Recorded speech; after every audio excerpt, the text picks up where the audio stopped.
É uma alegria poder testemunhar, porque eu penso que cada vocação ela é particular, né? É Deus que chama todos nós, mas o modo como Ele chama, eu acho que é único e irrepetível. Na minha vida eu preciso voltar a talvez pelo menos aí 10 anos atrás, porque eu sou médico, né? Já esse ano completo 10 anos de formado em medicina aqui pela Souza Marques, na nossa cidade do Rio de Janeiro, e foi trabalhando no Hospital da Santa Casa com os doentes quando eu descobri as irmãs de Madre Teresa de Calcutá e ofereci a minha medicina às irmãs dizendo assim: irmã, eu gostaria de fazer um trabalho com os seus mendigos de rua como médico. E ali comecei a atender os pobres e os irmãos de rua, sendo que um ano atrás, no ano de 98, né, porque eu comecei essa experiência como médico Madre Teresa em 99, em 98, o Padre Jorjão havia me convidado para fundar um grupo de renovação carismática na Nossa Senhora da Paz, especificamente para os jovens.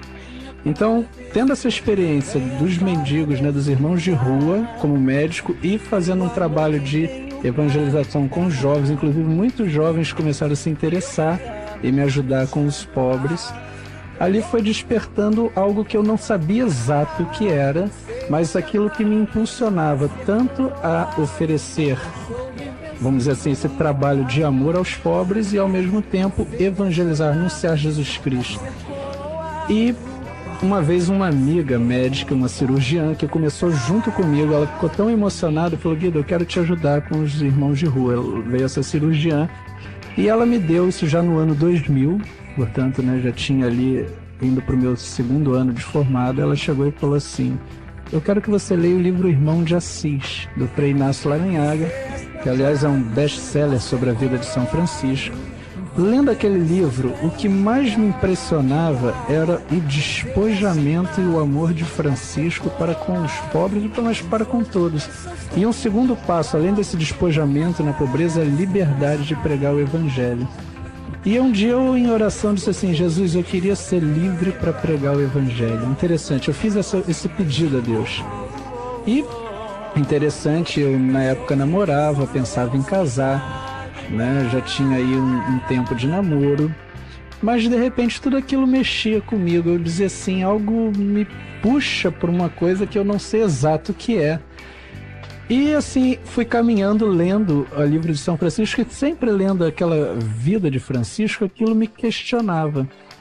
Até que um dia senti de Deus assim, né, como que a voz do Senhor a dizer em mim: leia o livro de São Francisco. Eu tinha chegado do trabalho médico, estava ali estudando medicina, tinha voltado do hospital, e ouvi a voz de Deus no meu coração dizendo assim: fecha o livro de medicina e leia o Irmão de Assis. E lendo a vida então de São Francisco, eu dizia: o que tu queres de mim, Senhor? Aquilo me angustiava, eu dizia: o que tu queres? E novamente então ouvi como o Senhor dizia: agora então fecha o livro e reza. E ali fui em oração, até que num determinado momento eu vi claramente a voz de Deus dizendo assim: levanta-te e serás sacerdote para a minha igreja. Foi tão marcante que eu me lembro como se fosse hoje. Era dia 13 de novembro de 2000, uma segunda-feira às 3 da tarde, um dia de sol, e aquela voz penetrou tão profundamente, Cláudio, que eu não sabia o que dizer, só pensava assim: como vai se dar isso? Porque eu, médico, empregado na Santa Casa, trabalhando já numa clínica, na clínica Lengruber, no Maitá, com o professor me convidando para ser médico no Hospital São Vicente de Paulo, com chance de trabalhar fazendo pré e pós-operatório para o Pitangui, com chance de ser professor da Gama Filho, com tantas oportunidades na medicina, e de repente a voz de Deus me dizendo: levanta-te e serás sacerdote para a minha igreja. Porém, aquilo que talvez Jeremias diz em Jeremias, já que estamos no mês da Bíblia, Jeremias 29, né? É como um fogo encerrado em meus ossos. Tudo isso ficou pequeno, e aí é preciso dizer como Paulo em Filipenses 3,8, por ele, né, por Cristo, tudo desprezei, tenho tudo em conta de esterco, de lixo, diante desse bem supremo conhecimento de nosso Senhor Jesus Cristo. Ou seja, diante daquele que chama, tudo me pareceu pequeno. Essa foi a força que me moveu a começar a caminhar. E aí, tá gostando desse vídeo? Então deixa o seu like para mais amigos encontrarem o nosso conteúdo. Vamos juntos levar Jesus. 1 Tessalonicenses 5:23 diz São Paulo que o próprio Deus da paz vos santifique totalmente e que tudo aquilo que sois, espírito, corpo e alma, seja conservado sem mancha para a vinda de nosso Senhor Jesus Cristo. Veja o homem este conjunto. O homem não é só corpo, o homem não é só alma e espírito, mas o homem é essa união, vai dizer São Tomás de Aquino, essa união substancial, né? Quer dizer, de corpo e alma. Eu acho tão bonito, nós temos que casar as duas coisas, né? Uni-las, porque enquanto o médico vamos dizer, ele entra com tudo para tentar salvar essa vida corporal, manter essa vida corporal, nós sacerdotes, quer dizer, e seminaristas, nós temos que lutar por esta alma, zelar, porque também uma vida rica no Espírito, uma vida cheia do Espírito Santo, é uma vida que traz benefícios, eu diria até corporal. Eu fico imaginando, eu sempre disse isso, para mim um bom padre é mais médico até do que um médico. Pense que os jovens que saem das drogas, os jovens que se libertam do vício, do alcoolismo, da prostituição, isso é medicina preventiva. Quantos acidentes não iriam acontecer? Quantas doenças venéreas não iriam acontecer se os jovens, por exemplo, seguirem aquilo que pede a lei de Deus, né, no mandamento ali da sexto mandamento? Então eu penso, quão importante é o nosso trabalho sacerdotal. Isso é um trabalho médico, é um trabalho de saúde, sim, né? Aquilo que a gente ouve tanto falar, né, mente sã, um corpo são. Então, quer dizer, o espírito, quando está bem, quer dizer, quando está cheio da presença de Deus, isso vai refletir numa vida saudável, sem dúvida alguma. Então, acho que é um casamento. Eu estava bem na linha do despojamento. Interessante, quando eu fiz medicina e não pensava em ser padre, eu sempre dizia assim, não quero nada de área humana, né, dessa filosofia, área de história, área de... E interessante, de repente me vem um chamado de Deus, onde eu me vejo indo para a área humana. Mas hoje eu vejo que riqueza, porque se a medicina ela lida muito com o lado experimental, o lado, né, material do concreto, do corpo, aquelas coisas, né? Eu sei que é uma tuberculose, tem um agente etiológico e tal. Por um outro lado, a riqueza dessa vida no espírito que a gente começa a aprender pela filosofia, o estudo do pensamento, toda a elaboração, e que depois isso enriquece ainda mais na teologia. Então, eu acho que até você, médico, mesmo que você não tenha uma vocação sacerdotal, mas com certeza a teologia, a filosofia tem muito a enriquecer, eu diria, a tantas outras disciplinas, né? Então isso é sem dúvida uma riqueza. Eu me lembro que logo quando eu tive esse chamado de Deus, vamos dizer assim, muitas tentações aconteciam. Eu acostumado ali a viver, vamos dizer, uma vida de também pegando onda, surfando, ia lá às minhas festas, então de repente me vejo assim sendo chamado para uma vocação sacerdotal que vem toda uma implicação, uma mudança de vida com o chamamento. E uma passagem, eu digo assim, todos nós cristãos, independente da vocação, temos que ter talvez um versículo que seja um condutor da nossa vida. E um versículo condutor, pelo menos vocacionalmente, da minha vocação, se eu falei de 1 Tessalonicenses 5:23, o versículo seguinte, 1 Tessalonicenses 5:24, sempre foi um condutor da minha vocação. Diz São Paulo, fiel é aquele que vos chama e o cumprirá. Deus é fiel. Deus me chamou, e o mais bonito de São Paulo, vai cumprir. Se você jovem se sente chamado, saiba, o verdadeiro chamado, não só Deus te chama, Deus vai cumprir o chamamento da tua vida. Isso me dá uma certeza tão grande, porque a gente vai caminhando. Esse chamado foi dia 13 de novembro desse ano, faz 8 anos. Quer dizer, 8 anos eu estou dando uma resposta rumo a uma meta ainda por alcançar. Né? Nós estamos aqui esperando chegar ansiosamente a este momento. Então, esse versículo, sempre que possa vir alguma coisa querendo desanimar, vem lá, fiel é aquele que vos chama e o cumprirá.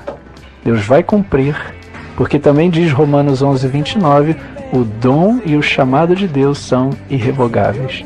Uma vez que Deus chama, Ele não volta atrás. Então que a gente nunca desista deste plano e deste propósito de Deus. E para isso, a palavra de Deus é aquilo que Jesus diz em Mateus 7:24, é uma rocha a sustentar a casa. Vão bater os ventos, vão bater as chuvas, vão vir muitas coisas contrárias, mas a casa não vai ser abalada. Primeiro ventos assim que vieram, pessoas até boas de igreja, me questionaram: será que você realmente tem vocação sacerdotal, visto que você já faz um trabalho belíssimo como médico com os mendigos de rua de Madre Teresa de Calcutá, os pobres. Você fundou um grupo de oração que era um grupo que estava crescendo muito na paz. Tínhamos aí 150 pessoas mais ou menos, chegou um tempo, né? Namorando uma jovem muito cristã de Deus. Então, a primeira coisa foi questionamento: será que isso realmente vem de Deus, ou você vai pôr tudo isso que é bom a perder para seguir um caminho desconhecido? Então, e outros, né? Eu acho que aquela tentação que todos nós experimentamos, às vezes do desânimo, às vezes daquilo que, né, a gente tem uma visão inicial do sacerdócio, mas ela vai sendo construída no dia a dia. Então, às vezes, provas que vêm, mas que eu digo, quem verdadeiramente é chamado não se deixa desanimar. A gente pode passar, né, pelo aquele momento vamos dizer assim, de um certo tremor, porém Deus levanta. Eu gosto muito também, Tiago, daquela passagem do Salmo 109, beberás água corrente, por isso seguirás de fronte erguida. Nós somos chamados a beber do Espírito, essa água viva, para prosseguir com essa fronte erguida. Nada de andar olhando para baixo, só no desânimo, no pessimismo. Até você que é casado também, você que vive numa outra realidade, numa outra vocação, você precisa dessa água viva para caminhar de fronte erguida. Fala, amigos, somos quase 100 mil inscritos aqui no canal Tom Weber, e eu sou muito grato a todos vocês. É muita gente comigo levando Jesus, e em breve nós teremos a nossa plaquinha comemorativa dos 100 mil inscritos. Eu conto com você divulgando o nosso canal e deixando seu like. Vamos juntos levar Jesus. Creio que a dificuldade ela existe, né? Porque toda mudança ela passa por vamos dizer assim, um processo até você estar habituado no novo. Porém, eu acredito assim, como a minha mudança não foi logo de início, eu tive aí esse período fora, até porque, deixa eu colocar aqui para os ouvintes, como se deu isso? Logo quando eu tive esse chamado, Dom Homer, na época, bispo auxiliar, disse: vamos avaliar um ano. Fiquei um ano no ano de 2001, exercendo minha profissão de médico, mas sendo acompanhado por Dom Homer, até que ele disse assim: vejo que realmente você tem vocação. Então, no ano de 2000, só que ele disse assim: eu quero que você continue trabalhando como médico no hospital e vai estudar filosofia no Mosteiro de São Bento. Neste ano, eu iniciei, no ano de 2002, que eu iniciei a filosofia no Mosteiro de São Bento, e junto vem um trabalho novo na minha vida: evangelizar doentes dentro do hospital. Até então, trabalhava como médico, mas aí me veio, por que não agora, então, evangelizar os enfermos? Aí fundei um grupinho de oração dentro do Hospital da Santa Casa aos domingos, já tendo lá uma pastoral da saúde. Aí começou, vamos dizer, o meu apostolado. Comecei a ser chamado para pregar em várias paróquias, testemunhar. As pessoas iam para a Santa Casa ver o nosso trabalho, doavam remédios, começaram a ter doação de cadeira de rodas. Isso foi mexendo com professores. Um professor meu vacinou 200 irmãos de rua para hepatite B, foi tocado. Então eu continuei o meu trabalho médico com Madre Teresa de Calcutá, evangelizando doentes na Santa Casa, e vamos dizer, comecei a peregrinar muitas paróquias para dar o testemunho e evangelizar, né, anunciar Jesus Cristo.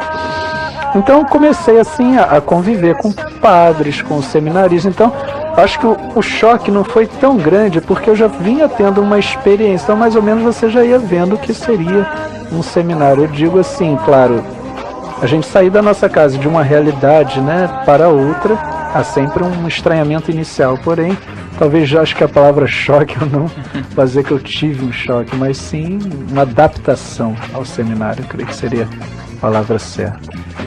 Eu uma vez disse a um amigo: eu creio que eu estou no meu tempo de deserto, tempo de encontro com Cristo no deserto, porém tempo de vencer a batalha espiritual. A gente passa por tentações, eu acho que um seminarista que diga que não sente as tentações. Então eu acho que é um momento muito rico, talvez a experiência um pouco de Cristo, né? Esse despojar-se, e ali você encontra Deus, se encontra, mas também vê as misérias, né? E esse combate que a gente deve travar. Então é um momento, Cláudio, que para mim é muito rico. Em Filipenses 3,13 diz São Paulo: esquecendo o que ficou para trás, eu me lanço para aquilo que está na frente.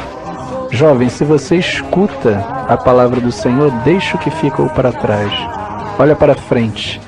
São Paulo diz também em Filipenses 3,16: não importa em aonde, em que grau chegamos, mas agora importa prosseguir decididamente. O cristão vive de uma decisão, e há momentos da vida em que é preciso ter essa decisão radical. Como um dia chegou para mim esse momento onde eu me vi diante de Deus e precisava dar uma resposta. Que seja o teu sim, sim, o teu não, não. Ser firme, mas lembra, esquecendo aquilo que ficou para trás, se lance para o que está à frente. E com certeza isso que está à frente é muito maior. Vale a pena, volto da onde iniciei, perder tudo por causa de nosso Senhor Jesus Cristo. Perder tudo para se unir àquele que é o tudo.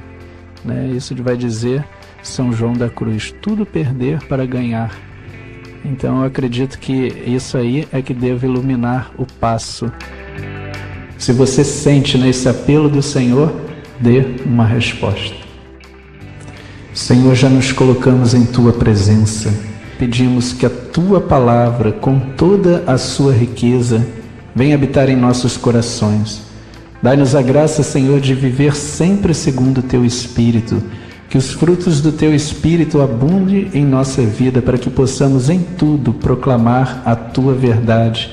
Sim, Jesus, que sejamos santificados pela Tua palavra, para que em tudo aquilo que fizermos possamos glorificar o Pai do céu. E isto pedimos, Senhor, pela vossa graça, na unidade do Espírito Santo. Amém. Amém. Amém. Que seja o teu sim, sim, o teu não, não.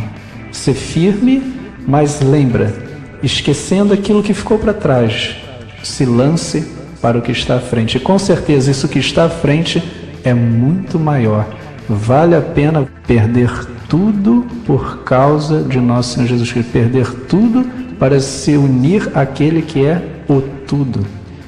Isso vai dizer São João da Cruz. Tudo perder para ganhar.